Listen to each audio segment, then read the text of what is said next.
Hello bachcho, let us look at the following question. The question says trypanosoma is transmitted by, and the options are option A contamination, option B inoculation, option C contagious and option D touch. So इस question में हमसे पूछा है कि जो mode of transmission है trypanosoma का वो क्या है. सो सबसे पहले हम लिखेंगे हमारा की कॉन्सेप्ट कि जो ट्राइपैनोसोमा होता है वो कैसा ऑर्गेनिज्म है. सो ट्राइपैनोसोमा जो है वो एक जीनस है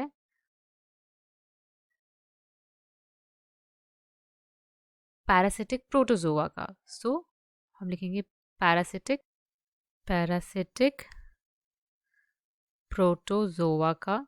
और ये कौन से डिजीज कॉज करता है? स्लीपिंग सिकनेस, जिसको हम गैम्बियन फीवर भी कहते हैं.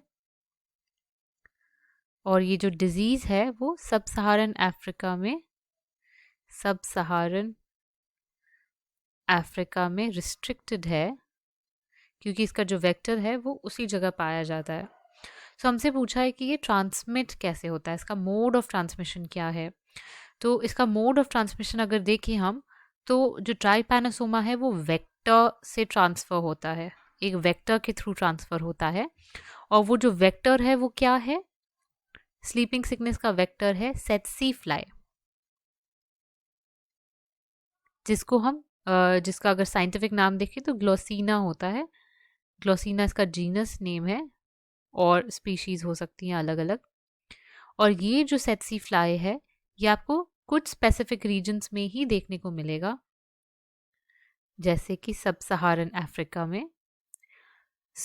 ये जो सेट्सी फ्लाई है जब ये बाइट करती है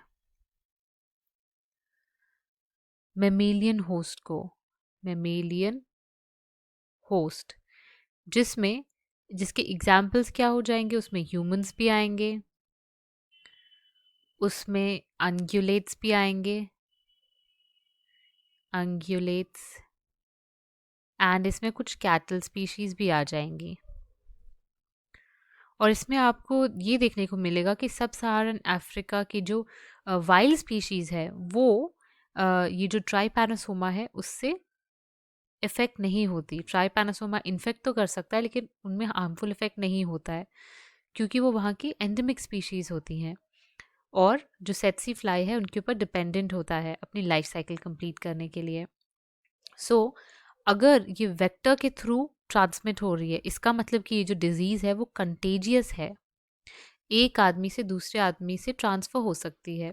एक इन्फेक्टेड पर्सन को अगर सेट्सी फ्लाई बाइट करे, देन वो किसी अनइन्फेक्टेड पर्सन को बाइट करे, तो ये जो डिजीज़ है, जो ट्राइपैनोसोमा है, वो फैल सकता है. यानी कि जो ट्राइपैनोसोमा है वो कंटेजियस है. अगर हम कंटामिनेशन देखें तो कंटामिनेशन यूजुअली किसका होता है? वाटर कंटामिनेशन होता है, फूड का कंटामिनेशन होता है. लेकिन ट्राइपैनोसोमा वाटर, फूड या एयर के कंटामिनेशन से नहीं स्प्रेड होता, इसलिए ये वाला ऑप्शन इनकरेक्ट है. इनोक्यूलेशन का मतलब क्या होता है कि अगर आप इसका कोई सैंपल लें और वो आप अनइन्फेक्टेड पर्सन के पास ले जाए तो वो भी इन्फेक्टेड हो जाएगा. और ट्राइपैनोसोमा ऐसे स्प्रेड नहीं होता. ट्राइपैनोसोमा एक वेक्टर के थ्रू स्प्रेड होता है.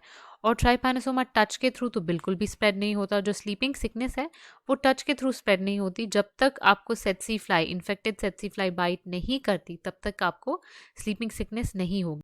सो our final answer is option C, contagious. Hope you understood well. Best of luck.